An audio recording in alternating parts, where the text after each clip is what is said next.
Bonsoir à toutes et à tous. Je suis vraiment très content de vous retrouver dans cette vidéo ASMR. Ça faisait longtemps que j'avais pas pris le temps de tourner. Et voilà, du coup je suis très content de faire cette vidéo. J'espère qu'elle vous plaira. Donc cette vidéo ça va être la suite d'un cours ASMR. Donc sur le thème de la liberté. C'est un thème qui m'a été proposé par un abonné. Donc je vous fais cette petite vidéo ASMR sur la liberté. Mais je veux pas que ce soit comme la dernière fois, juste une lecture de texte et moi qui commente ou qui donne une sorte de cours. Je pense qu'on peut faire quelque chose d'un peu plus interactif. Ce que je pensais faire, c'était vous lire des questions. Car c'est très agréable de lire des questions. Et qu'on fasse ensemble un quiz. Un quiz sur la liberté. Voilà, qui est proposé sur un site de philosophie. Alors moi je n'ai pas encore fait ce quiz, donc je vais vraiment le découvrir avec vous. Peut-être que je vais être rincé et que j'aurai faux à toutes mes questions. Mais c'est pas grave. Ce qui compte c'est de se poser les bonnes questions, d'en apprendre plus sur ce qu'est la liberté en philosophie. Et surtout c'est de se détendre. Le but c'est de se détendre. Voilà. Donc j'espère que ça vous plaira. Et puis je pense qu'on va commencer sans plus tarder le quiz. Alors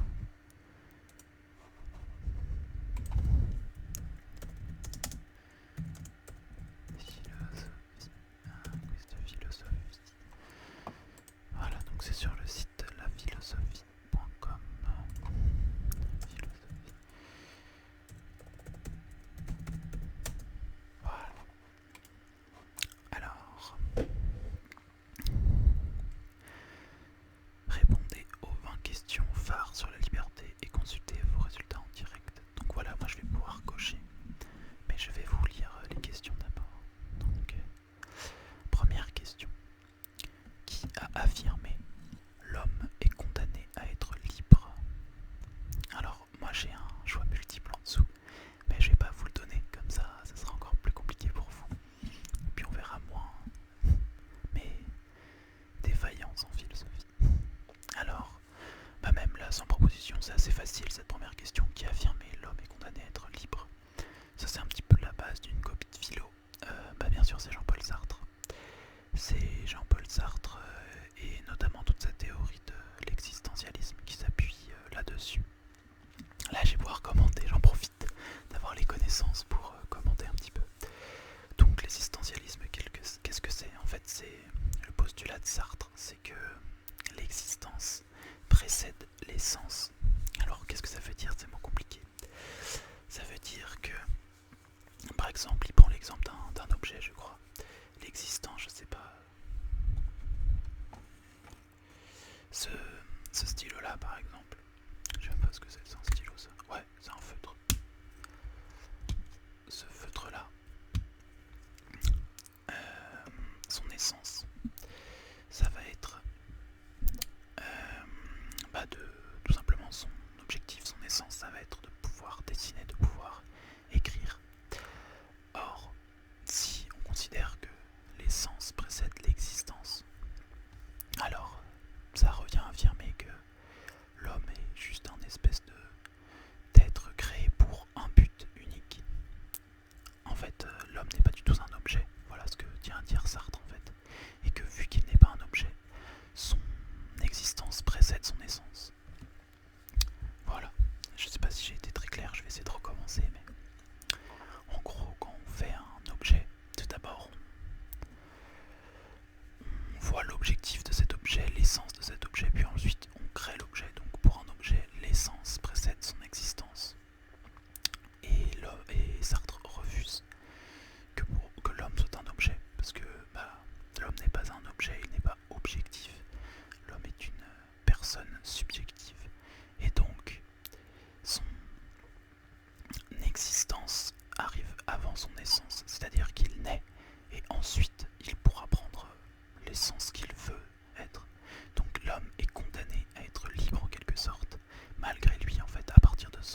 sa naissance, donc de son existence.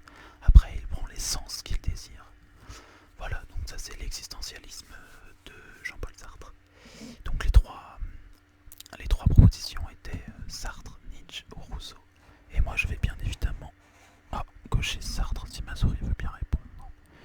Voilà. Tac, c'est parti. Deuxième question. Quel terme est associé au concept de déterminisme? Alors, le déterminisme, on avait déjà eu l'occasion d'en parler un petit peu dans d'autres vidéos, je crois. C'est un petit peu une théorie, on va dire, scientifique sur la philosophie. C'est un peu l'aspect plus scientifique de la philosophie qui se lie aux découvertes qu'on a fait en mécanique au XVIIe, XVIIIe, XIXe siècle. En fait, on s'est rendu compte qu'on pouvait, par exemple, si on donne la masse d'une pierre, si on nous donne la masse d'une pierre, l'angle à laquelle on la jette, et avec quelle vitesse initiale on lui donne, on peut arriver à prédire où elle tombera avec les lois de la physique. Donc en fait c'est un petit peu ça qui est tendu à la philosophie et à la liberté en général. C'est-à-dire que chaque action a une cause et un effet, et une conséquence. Une cause et un effet. Donc en réalité, comme la pierre qu'on jette, on peut tout prédire dans le monde parce que à partir de certaines données de départ, on sait pertinemment quels seront le résultat d'arrivée. Voilà. Et en fait, c'est encore plus loin que ça. Si vous êtes, par exemple, pauvre, c'est parce que vos parents étaient pauvres avant vous. Et s'ils étaient pauvres avant vous, c'est parce que X ou X raison. En réalité, tout s'explique en fait avec le déterminisme. Et chaque fait et geste, chacune de vos actions a une explication en réalité. Voilà ce que c'est que la théorie déterministe. Donc quel terme est associé au concept déterministe? Je vous lis les trois propositions. Le destin, la nécessité, la liberté. Alors je trouve ça un petit peu ambigu, mais je pense pas que ce soit la liberté ni la nécessité. Je pense que c'est le destin. C'est vraiment cette idée de destinée, tout est écrit et tout peut s'expliquer, et finalement l'homme est condamné cette fois-ci pas à être libre mais à subir les effets de ses ancêtres, et toutes les actions qu'il accomplira elles-mêmes continueront à influencer les suivants, etc. Alors que ce n'est pas forcément vrai. Enfin bref, c'est une théorie scientifique philosophique. Voilà. Troisième question. Quel auteur a affirmé « L'homme est né libre et partout il est dans les fers ». L'homme est né libre partout dans les fers. J'ai envie de tricher et d'utiliser internet, mais bon, je vais pas le faire. Non, là j'en ai vraiment aucune idée, je vais répondre au hasard. Hegel, Diderot ou Rousseau. Peut-être que vous savez mieux que moi quel auteur a affirmé « L'homme est né libre et partout il est dans les fers ». Je comprends la citation qui est de « L'homme est né libre ». Donc l'homme est né par défaut, il est libre en réalité. Mais partout où l'on voit, il est dans les fers, c'est-à-dire qu'en réalité il n'est pas libre, il est emprisonné, il est restreint, il ne peut pas faire ce qu'il veut. J'arrive juste pas à comprendre si la citation elle est plutôt philosophique ou politique. Est-ce que dans les fers il veut dire restreint dans ses libertés, etc., mais qui ne sont pas en lien avec le contexte historique? Ou peut-être que là c'est un contexte historique et géographique. Peut-être qu'à cette époque-là, partout l'homme était dans les fers, mais pour de vrai quoi. Est-ce que c'est une métaphore ou est-ce que c'est vrai? Je sais pas. Moi je dirais que c'est quand même Rousseau ou Diderot, parce que Rousseau et Diderot ont beaucoup écrit sur la liberté. Diderot a plus écrit... Non, Rousseau sur la liberté. On va dire Rousseau, tiens. Ça peut être Hegel ou Diderot aussi. Peut-être que vous savez et que vous me voyez galérer, je sais pas. Bref, on continue tout de suite. Alors, à quoi peut être associée la liberté? À quoi peut être associée la liberté? A. À la responsabilité. B. À la passion. C. À la soumission. Bah, pour moi, aux trois. Parce que la liberté peut être associée à tout. Bon, ça c'est la réponse de Normand.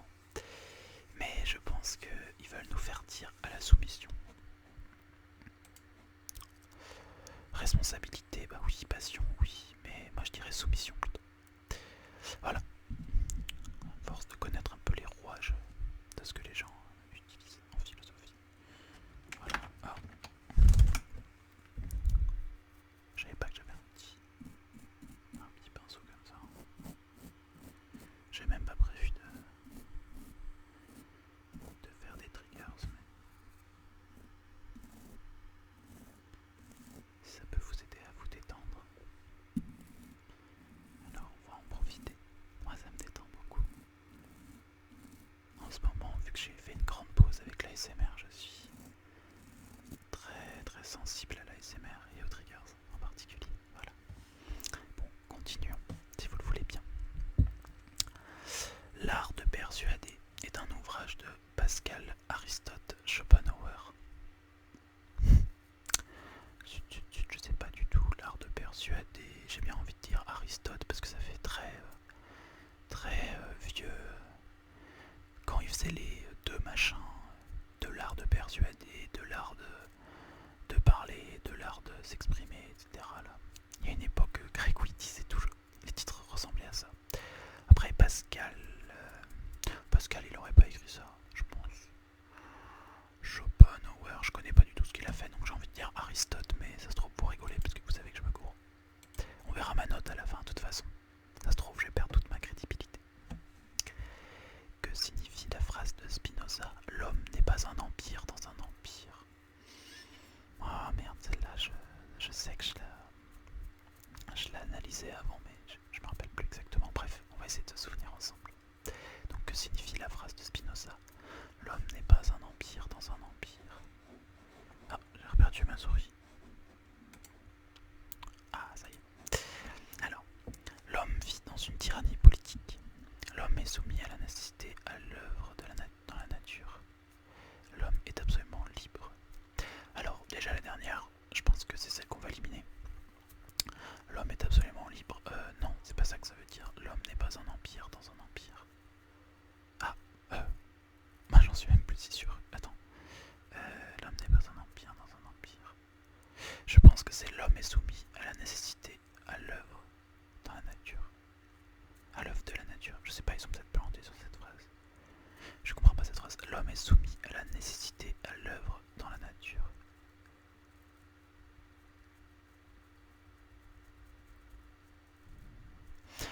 L'homme n'est pas un empire dans un empire. Moi je l'entends comme en fait je comprends pas ce qu'il veut dire par empire. Est-ce qu'il signifie la partie on va dire autoritaire et le fait qu'il y ait des règles à ne pas, enfin qu'ils soient intransigeantes dans un empire, des lois, des règles, etc. Et donc que en fait l'homme n'est pas un endroit où il y a plein de lois dans un endroit où il y a plein de lois. Ou au contraire, est-ce que dans un empire on est libre? Parce qu'un empire c'est vaste, on peut beaucoup faire de choses. Non, je sais pas, je pense que ça c'est un peu... Ça je pense que c'est un peu... un contresens. Bon écoutez, on va mettre au hasard. Donc l'homme vit dans une tyrannie politique, l'homme est soumis à la nécessité, à l'œuvre dans la nature. L'homme est absolument libre. Bon, je vais mettre la deuxième parce que je la comprends pas. Et je me dis que ça peut bien marcher. Qu'est-ce que la mauvaise foi chez Sartre? Alors chez Sartre, la mauvaise foi, est-ce que c'est la volonté d'échapper à notre liberté en petit a? En petit p, la conscience d'être conscient. Et en petit, c'est le refus de reconnaître un tort. Alors la mauvaise foi, c'est le refus de reconnaître un tort. Ça, on est d'accord. Mais chez Sartre, ça va pas être la même chose, les amis. Moi, je pense ça pourra être la volonté d'échapper à notre liberté. Mais peut-être que c'est la conscience d'être conscient. J'hésite encore. Oh, il est un peu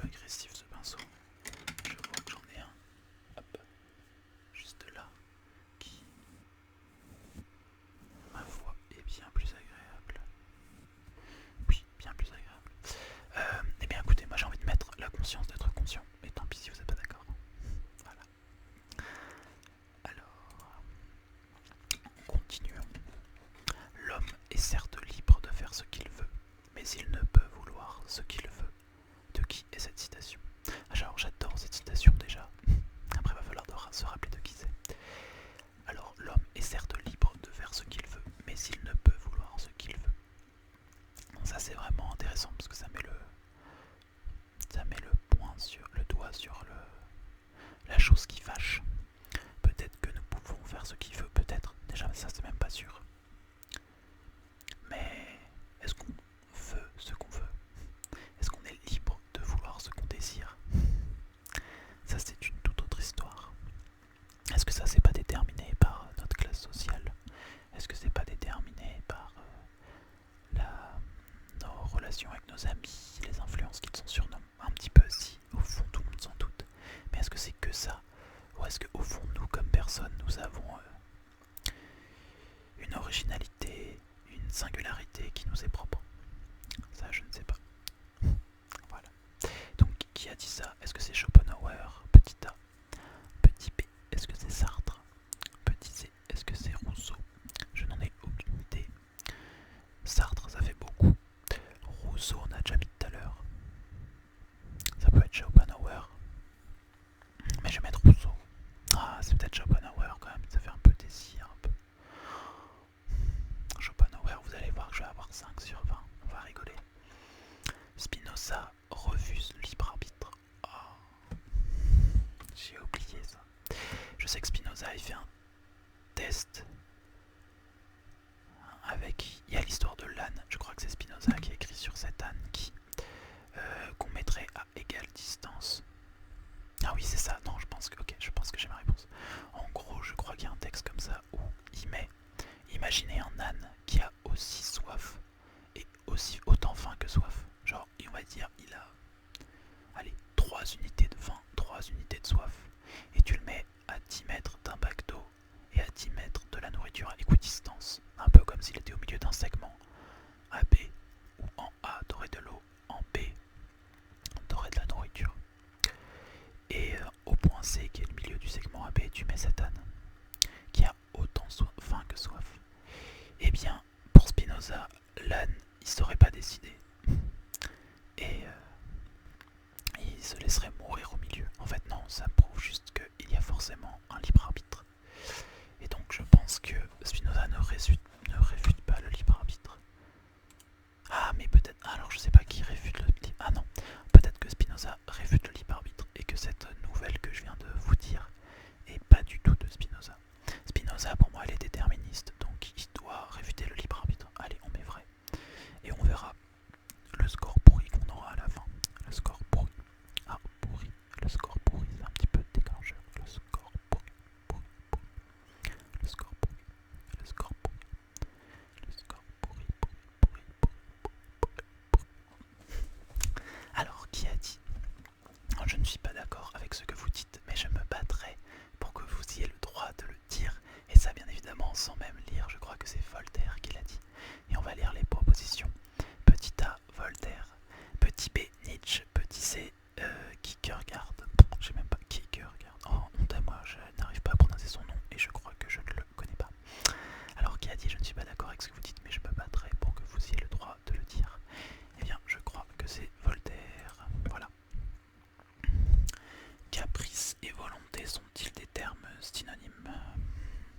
Ça allait être la question piège. Donc c'est un vrai ou faux, hein. Caprice et volonté sont-ils des termes synonymes?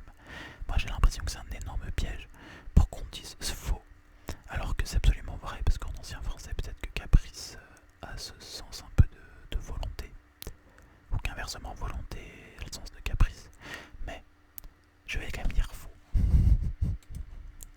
Qui a affirmé l'angoisse et le vertige de la liberté? J'en ai aucune idée. Je pense que je vais répondre au hasard et sans même vous dire les propositions. Comme ça, s'il y en a un qui ne s'est toujours pas endormi ou qui est toujours éveillé et qui a la réponse à cette question et que je n'ai pas dit les propositions et qu'il n'est pas allé chercher sur internet, bien évidemment, il pourra la mettre en commentaire et je lui ferai une dédicace dans une vidéo. Donc l'angoisse et le vertige de la liberté, allez je mets au hasard, Inch'Allah. Alors on est bientôt sur la fin, on avance bien. Quel auteur a écrit « L'existentialisme est un l'existentialisme. Et ça, je pense que c'est soit Sartre, soit Heidegger. Et ils sont tous les deux dans les propositions. Oh, j'ai envie de checker. Mais non, l'existentialisme est un humanisme. Existentialisme, allez, on met Sartre. Ouais. Être libre implique l'absence totale, vrai ou faux? En soi, ça se tient.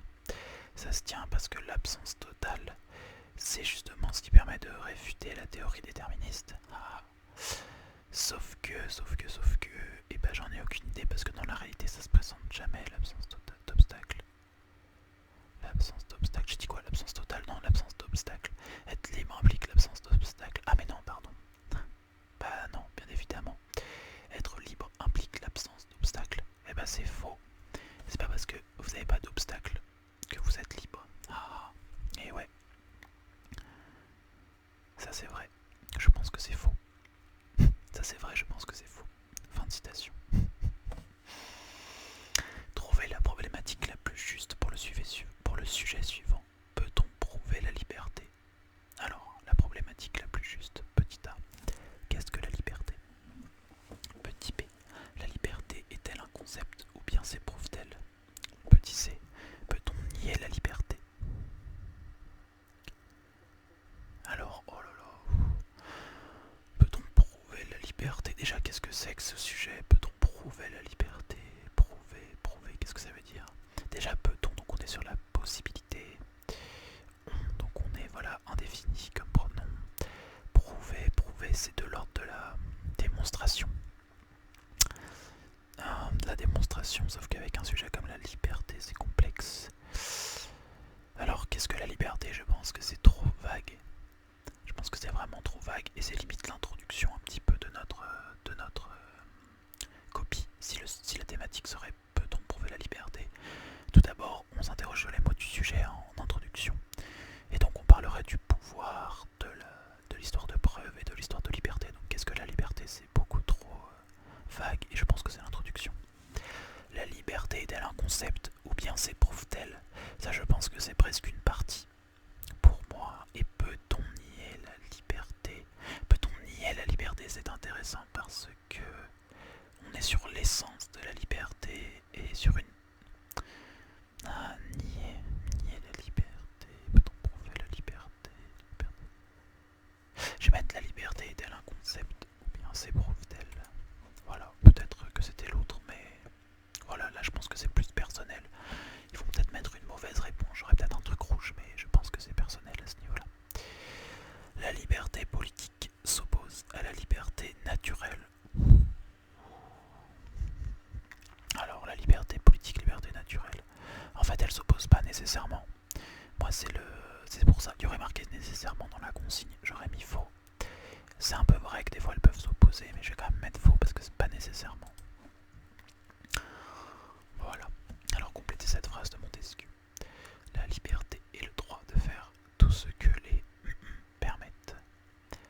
Moi je pense que c'est tout ce que les lois permettent, parce que Montesquieu, il kiffait la loi, le Montesquieu. Et sinon c'était les mœurs en petit b et les désirs en petit c. Mais peut-être que c'est les mœurs. En tout cas c'est pas les désirs, ça c'est sûr. Mais je pense que c'est les lois. Montesquieu, je le connais et il aime bien la loi. Trouvez l'auteur de cette citation. N'attends pas que les événements arrivent comme tu le souhaites. Décide de vouloir ce qui arrive et tu seras heureux. Ça c'est du grec. Et c'était sûr que c'était du grec ou de la philosophie ancienne, tu vois. Et j'ai vu les propositions. Petit a, Platon. Petit b, Épictète. Petit c, Aristote. Ça va pas m'avancer de savoir que c'est des auteurs anciens. Alors, n'attends pas que les événements arrivent comme tu le souhaites. Décide de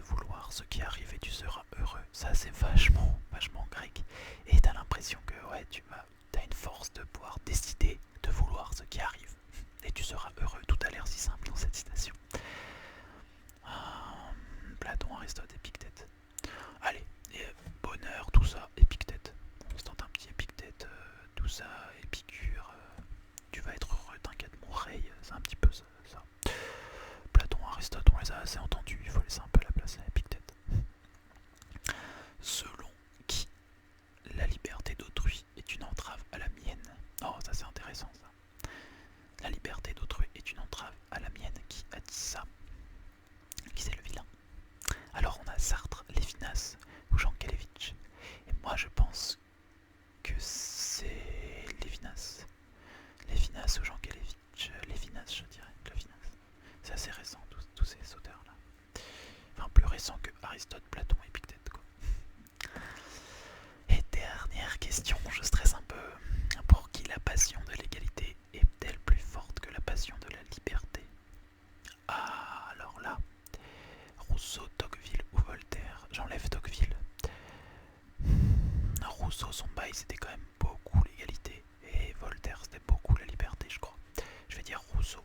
Ça se trouve, ça va être Tocqueville. Et je vais avoir le seum. Bon, montrons les résultats. J'ai peur. J'espère que j'ai la moyenne.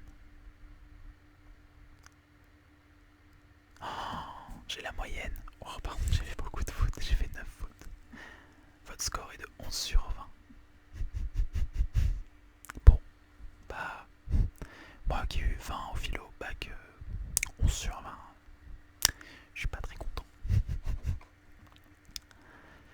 Alors, première question, on a eu juste, c'était Sartre.